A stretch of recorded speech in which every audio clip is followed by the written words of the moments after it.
ನಮಸ್ಕಾರ ಸ್ನೇಹಿತರೆ, ನಾನು ಆಂಧ್ರ ಪ್ರದೇಶದ ಮತ್ತೊಂದು ಐತಿಹಾಸಿಕವಾಗಿರ್ತಕ್ಕಂಥ ಸ್ಥಳದಲ್ಲಿದ್ದೇನೆ.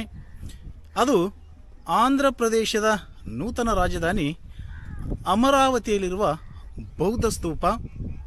ಈ ಬೌದ್ಧ ಸ್ತೂಪ ಕ್ರಿಸ್ತಪೂರ್ವ 3ನೇ ಶತಮಾನದಲ್ಲಿ ಅಶೋಕನು ನಿರ್ಮಾಣ ಮಾಡಿದನು ಅಂತೇಳಿ ಹೇಳಲಾಗ್ತಿದೆ. ಈಗ ಇಲ್ಲಿ ದೊಡ್ಡದಾಗಿರ್ತಕ್ಕಂಥ ಒಂದು ಬುದ್ಧನ ಮೂರ್ತಿ ಇದೆ. ಆ ಬುದ್ಧನ ಮೂರ್ತಿ ಜೊತೆಗೆ ಒಂದು ಸ್ತೂಪ ಕೂಡ ಇದೆ.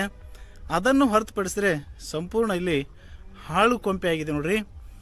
ಅಂಥ ಪ್ರದೇಶದಲ್ಲಿ ಇವತ್ತು ನಾನಿದ್ದೇನೆ. ಆ ಅಮರಾವತಿಯ ಬೌದ್ಧ ಸ್ತೂಪ ಹೇಗಿದೆ ಅನ್ನೋದನ್ನು ನಿಮಗೂ ಕೂಡ ತೋರಿಸ್ತೀನಿ, ನೋಡೋಣ ಬನ್ನಿ.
ನಾನು ಸದ್ಯ ಇರ್ತಕ್ಕಂಥದ್ದು ಅಮರಾವತಿಯಲ್ಲಿರ್ತಕ್ಕಂಥ ಬೌದ್ಧ ಸ್ತೂಪದ ಬಳಿ.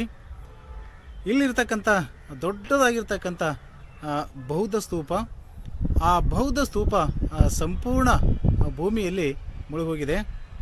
ಇದನ್ನು ಉತ್ಖನನ ಕೂಡ ಮಾಡಲಾಗಿದೆ. ಇಲ್ಲಿ ಸಾಕಷ್ಟು ಉತ್ಖನನಗಳಲ್ಲಿ ಬೌದ್ಧ ಚಕ್ರ, ಬುದ್ಧನ ವಿಗ್ರಹ ಮತ್ತು ಬುದ್ಧನ ಜೀವನ ವೃತ್ತಾಂತಕತೆಯನ್ನು ಹೇಳ್ತಕ್ಕಂಥ ಒಂದು ಸ್ಮಾರಕಗಳು, ಹೀಗೆ ನಾನಾ ರೀತಿಯ ಸ್ಮಾರಕಗಳು ಇಲ್ಲಿ ಪತ್ತೆಯಾಗಿವೆ. ಆದರೆ ಈ ಬೌದ್ಧ ಸ್ತೂಪ ಭೂಮಿಯ ಒಳಗಡೆ ಇದೆ. ಅದರ ಮೇಲ್ಗಡೆ ಇರತಕ್ಕಂಥ ಎಲ್ಲವೂ ಸ್ತೂಪ ಹಾಳಾಗಿ ಹೋಗಿತ್ತು. ಈಗ ಅಂದರೆ 2004ರಲ್ಲಿ ದಲಾಯಿ ಲಾಮಾ ಅವರು ಇಲ್ಲಿಗೆ ಬಂದಾಗ ಮೇಲ್ಗಡೆ ಇರತಕ್ಕಂಥ ಸ್ತೂಪದ 4 ಚಕ್ರಗಳನ್ನು ಇಲ್ಲಿ ಹೊಸದಾಗಿ ನಿರ್ಮಾಣ ಮಾಡಿದ್ದಾರೆ. ಕೆಳಗಡೆ ಇರ್ತಕ್ಕಂಥದ್ದು ಕೂಡ ಹೊಸದಾಗಿ ನಿರ್ಮಾಣ ಮಾಡಿರ್ತಕ್ಕಂಥದ್ದು. ಯಾಕಂದರೆ ಕೆಳಗಡೆ ಇರ್ತಕ್ಕಂಥದ್ದು ಸಂಪೂರ್ಣ ನಾಶವಾಗಿ ಹೋಗಿತ್ತು, ಒಡೆದೋಗಿತ್ತು. ಅಂಥ ಒಂದು ಬೌದ್ಧ ಸ್ತೂಪದ ಮಾದರಿಯನ್ನು ಉಳಿಸ್ಕೊಳ್ಬೇಕು ಅಂತಕ್ಕಂಥ ದೃಷ್ಟಿಯಿಂದ ಇಲ್ಲಿ ಹೊಸದಾಗಿ ಮತ್ತೆ ಈ ಇಟ್ಟಂಗಿ ರೀತಿಯಲ್ಲಿರ್ತಕ್ಕಂಥ ಕೆಂಪು ಮಣ್ಣಿನ ಕಲ್ಲುಗಳಿಂದ ಇದನ್ನು ಪುನರ್ ನಿರ್ಮಾಣ ಮಾಡಲಾಗಿದೆ. ಅದು ಹೇಗೆ ಅಂತೇಳಿ ತೋರಿಸ್ತೀನಿ ನೋಡಿ. ಬೌದ್ಧ ಸ್ತೂಪದ ಬಾಗಿಲು ರೀತಿಯಲ್ಲಿ ಒಳಗಡೆ ಸಿಕ್ಕಿರ್ತಕ್ಕಂಥ ಅವಶೇಷ ಇದು. ಇದನ್ನು ಹೊರಗಡೆ ಇಟ್ಟರೆ ಯಾಕಂದರೆ ನಾಶ ಆಗಿದೆ. ಇಲ್ಲೇನು ನಾವು ಕಾಣಿಸ್ತೀವಲ್ಲ, 2 ಲೇಯರ್ನಲ್ಲಿ ಬೌದ್ಧ ಸ್ತೂಪ ನಿರ್ಮಾಣ ಮಾಡಿದ್ದಾರೆ ನೋಡ್ರಿ. ಇಲ್ಲಿ ಮೇಲ್ಗಡೆ ಇರ್ತಕ್ಕಂಥದ್ದು ಇದು ಹಳೆ ಕಟ್ಟಡ ಅಲ್ಲ. 2004ರಲ್ಲಿ ದಲಾಯಿ ಲಾಮಾ ಅವರು ಇಲ್ಲಿಗೆ ಬಂದಾಗ ಅಂದಿನ ಮುಖ್ಯಮಂತ್ರಿ ಚಂದ್ರಬಾಬು ನಾಯ್ಡು ಅವರು ಈ ಮೇಲ್ಗಡೆ ಇರ್ತಕ್ಕಂಥ ಕಟ್ಟಡವನ್ನು ಆ ಇಟ್ಟಂಗಿಯ ಕೆಂಪು ಮರಳಿಯ ಕಲ್ಲಿನಿಂದ ನಿರ್ಮಾಣ ಮಾಡ್ತಾರೆ. ಇದು ಕೂಡ 2004ರ ಹಿಂದೆ ಈ ಕೆಳಗಡೆ ಇರ್ತಕ್ಕಂಥದ್ದು ಕೂಡ ನಿರ್ಮಾಣ ಮಾಡಿರ್ತಾರೆ ನೋಡ್ರಿ. ಆದರೆ ಇಲ್ಲಿ ನಿಮಗೆ ಕೆಳಗಡೆ ಕಾಣಿಸ್ತಕ್ಕಂಥದ್ದು ಇದು ಒರಿಜಿನಲ್ ಆಗಿರ್ತಕ್ಕಂಥ ಅಶೋಕನ ಕಾಲದಲ್ಲಿ ನಿರ್ಮಾಣ ಮಾಡಿರ್ತಕ್ಕಂಥ ಆ ಬೌದ್ಧ ಸ್ತೂಪದ ಮಾದರಿ ನೋಡ್ರಿ ಇದು. ನೀವು ಮೇಲ್ಗಡೆ ನೋಡ್ತಕ್ಕಂಥ ಎರಡೂ ಕೂಡ ಹೊಸದಾಗಿ ನಿರ್ಮಾಣ ಮಾಡಿರ್ತಕ್ಕಂಥ ಕಟ್ಟಡಗಳು. ಆದರೆ ಕೆಳಗಡೆ ಇರ್ತಕ್ಕಂಥದ್ದು ಪೂರ್ತಿ ಹಳೆಯದಾಗಿರ್ತಕ್ಕಂಥ ಸ್ತೂಪ ನೋಡಿ. ಇಲ್ಲೆಲ್ಲ ಪಕ್ಕದಲ್ಲಿ ಕಾಣಿಸ್ತೀವಲ್ಲ, ಇಲ್ಲೆಲ್ಲ ಆ ಬೌದ್ಧ ಸ್ತೂಪದ ಒಳಗಡೆ ನಾಶವಾಗಿರ್ತಕ್ಕಂಥ ಸ್ಮಾರಕಗಳು ಎಲ್ಲವೂ ಸಿಕ್ಕಿರ್ತಕ್ಕಂಥವು. ಈಗ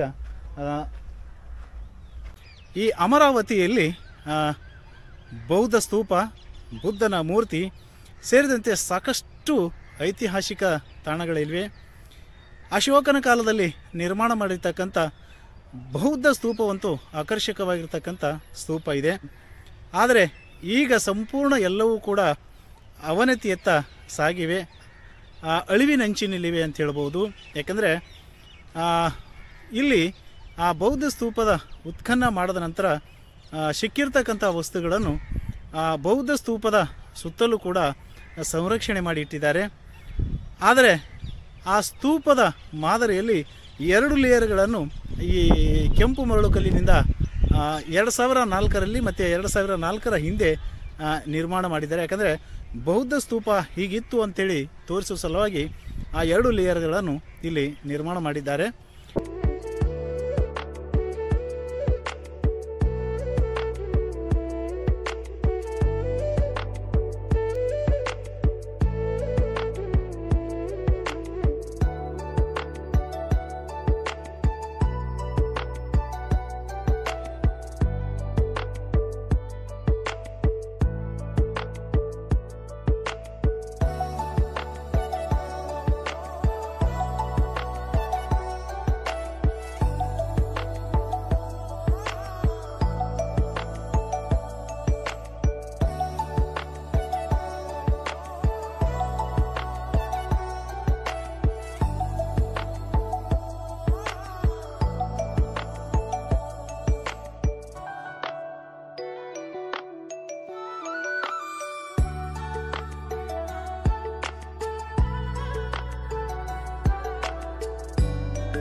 ಸದ್ಯ ನಾನಿರ್ತಕ್ಕಂಥದ್ದು ಅಮರಾವತಿಯಲ್ಲಿರ್ತಕ್ಕಂಥ ಮ್ಯೂಸಿಯಮ್ಮು.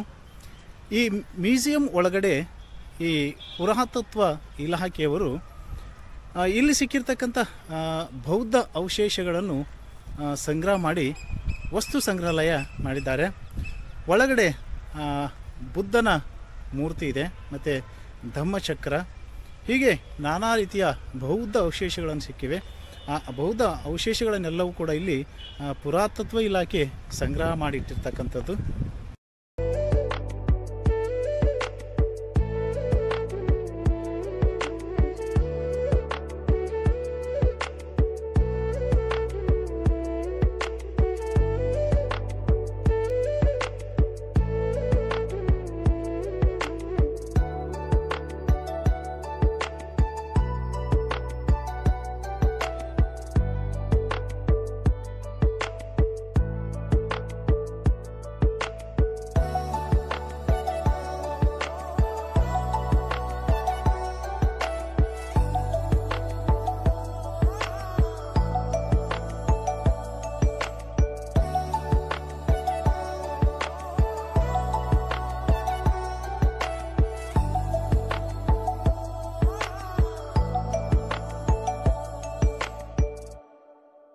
ಒಂದು ಕಾಲದಲ್ಲಿ ಶ್ರೀಮಂತ ಪರಂಪರೆಯನ್ನು ಹೊಂದಿರತಕ್ಕಂಥ ಅಮರಾವತಿ ಈಗ ಸಂಪೂರ್ಣ ಹಾಳು ಕೊಂಪೆ ಆಗಿದೆ ಅಂತ ಹೇಳ್ಬೋದು.